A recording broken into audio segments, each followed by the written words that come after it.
வான்முகல் விட்டதன் நடுங்கிறான். உலக பொதுமறை தந்த பிதாமகன் உன்னுடைய முன்னவன் தான். ஒரு முதலாளிட்டு தனியார் முதலாளி தரமான கல்வியை தரமான மருத்துவ இது நடக்கும். அவர் சொல்றாரு, திருவள்ளுவற்ற ஒரு மகன் வருவான், அவன் ஆட்சியில் அன்னை தமிழ் அரியணை ஏறும். ஏறணும்னா நீ எனக்கு போடு.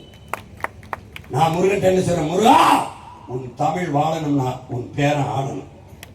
நீ வேறோடு வா, நான் தமிழோடு வாழேன், விளையாடுவோம். தமிழகத்தின் தெருக்களில் நான் வெல்லுவேன். நீ போடு, போடாம போ. ஒரு நாள் நீ என்னை தேடுவ.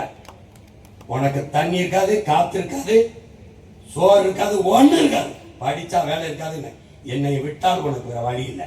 இவன் எவனாவது பேசுறத கவனி. சாராய கடையை மூடுவேன்னு சொல்ல மாட்டான், உனக்கு நல்ல கல்வி தரேன்னு சொல்ல மாட்டான், வேலை தரேன்னு சொல்ல மாட்டான், வேலைக்கேற்ற சம்பளம் தரேன்னு சொல்ல மாட்டான், அதை கொண்டு வாழ்கிற பெருமை மிக்க வாழ்வு தரேன்னு சொல்ல மாட்டான். உனக்கு வேலை இல்லையா, 4000 தாரே, படிக்கலாம் கடன் தாரே. டேய் யாரா நீங்க? எங்க இருந்தா கிளம்பி வாரிய? 20 லட்சம் கல்விக்கு கடன். ஆனா அந்த 20 லட்சத்தை வச்சு பள்ளிக்கூடத்தை நல்லா கட்டி கல்வியை தரத்தை கொடுத்து போறாடே. ஐயோ இந்த பைத்தியக்கார பையத்தை மாட்டிக்கிட்டு நான் படுற பாருங்க. அறிவு சமூகமே, என்னை பெற்ற பேரன்பு மிக்க பெற்றோர்களே, என் உயிரின் உடன் பிறந்தார்களே, உன் மதிப்பு மிக்க வாக்கை உன் உடன் பிறந்தாருக்கு செலுத்தி, நீ பெற்ற பிள்ளைக்கு செலுத்து. ஒரே ஒரு தடவை என்னை உள்ள அனுப்புறா சட்டசபைக்குள்ள. இங்க பேசுறதா இங்க பேசுறேன்னா பதில் பார்க்கணும். இலவசத்தில் இழக்கிற வனத்தை எங்கிருந்து எடுக்கிறாங்க? எங்கிருந்து? சாராய கடையை மூடாம வச்சுட்டு பெண்களுக்கு பாதுகாப்பு, வன்புணர்வு. இவர் 2 வயசு குழந்தையை கற்பழிச்சு கொள்றான், 60 வயசுக்கு அம்மாவை கற்பழிச்சு கொள்றான். இது தொடரணும்னா அதுக்கே போடும். சூரிய ரெட்டலை மொட்டலைக்கு போடும். கூடாதுன்னா உன் பிள்ளைக்கு விவசாயம் போடும். ஃப்ரிட்ஜு அது வேணும்னா அவருக்கு போடும். ஃப்ரிட்ஜுக்குள்ள வைக்கிற காய்கறி பருப்பு அரிசி வேணும்னா எனக்கு போடும். மிக்சி வேணா வச்சுக்க, மிக்சிக்குள்ள அரைக்கிறதுக்கு மிளகா மஞ்சள் இதெல்லாம் வேணும்னா எனக்கு போடும்.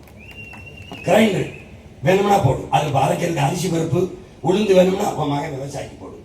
நல்லா இருக்கா? ஓட்டு பாருங்க, ஓட்ட அப்புறம் பாருங்க உங்க நாட்டை. விவசாயி சின்னத்திற்கு வாக்களிப்போம், வருங்கால தலைமுறைக்கு வாக்களிப்போம்.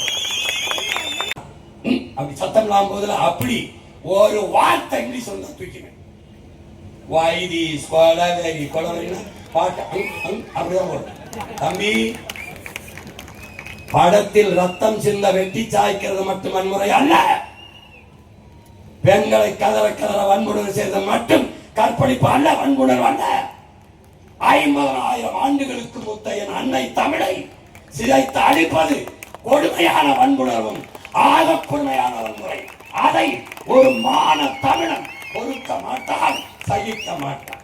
இது என்னாது, இது என் மொழி, என் இனம், என் தாய்மொழி மீட்சியே என் இன எழுச்சி. என்ன காந்தி தூய தமிழில் படிக்கணும். தமிழ் கலந்து பேசு, ஆங்கிலம் கலந்து பேசுன தொலைச்சு விட்டேன். ஒரு வார்த்தை இருக்காது அங்க அறிவிப்பட திசாங்க யாருக்கு டெடிகேட் பண்றீங்க, நெக்ஸ்ட் காலர் யாருன்னு வாயில பெரிய ஒட்டி விட்டேன். தம்பி, உன் அண்ணன் வந்தவன கடத்தெருவில் தூய தமிழ்ல பழக இருக்கணும். பொது மொழியில சின்னதா எழுதியிருப்பேன். இங்கிலீஷ்ல எதுல பேருந்து நிலையம், மருத்துவமனை, பெரிய வணிக நிறுவனங்கள், இந்த பள்ளிக்கூடத்தை பாரு எத்தனை இங்கிலீஷ். யாருன்னு தெரியுதாடா? அரவிந்த் கெஜ்ரிவால். டேய், உன் நாட்டில் ஆக சிறந்த கல்வியை கொடுத்தவன்டாவே 5 வருஷத்துல.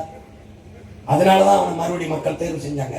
இந்த சாராய ஊழல் அந்த ஊழல் போட்டு ஜெயிக்க முடியாம ஒழிச்சுட்டாங்க. ஒரு நல்லவனை வரவிட மாட்டான். இப்போ உன் மகனை ஜெயிக்க விடியா நீ? அந்த மாதிரி தான் அங்கே அவன் பள்ளிக்கூடத்தை பாரு. நீச்சல் குடம் வச்சிருக்கான், விளையாட்டு திறன் வச்சிருக்கான், வகுப்பாரு எப்படி வச்சிருக்கான் பாரு. பாரு அவனை பாரு. ஒரு கனவுக்கு கொண்டு போயிட்டான்டா நம்ம நாட்டிலேயே, டெல்லியில. கையிலுங்க இது 1.5 மணி நேரம் பேசணும். இங்க பேசணும் கொண்டாந்து முக்கியமானதை 1/2 மணி நேரம் முடிஞ்சு வச்சு இதுக்கு ஒரு வழக்கை போட்டு என்னை விழுதுக்கு போடணும். நீங்க என் மேல குற்றம் இல்லை சாமி, நான் போயிட்டு திருப்பி வந்து அடுத்த இன்னும் விரிவா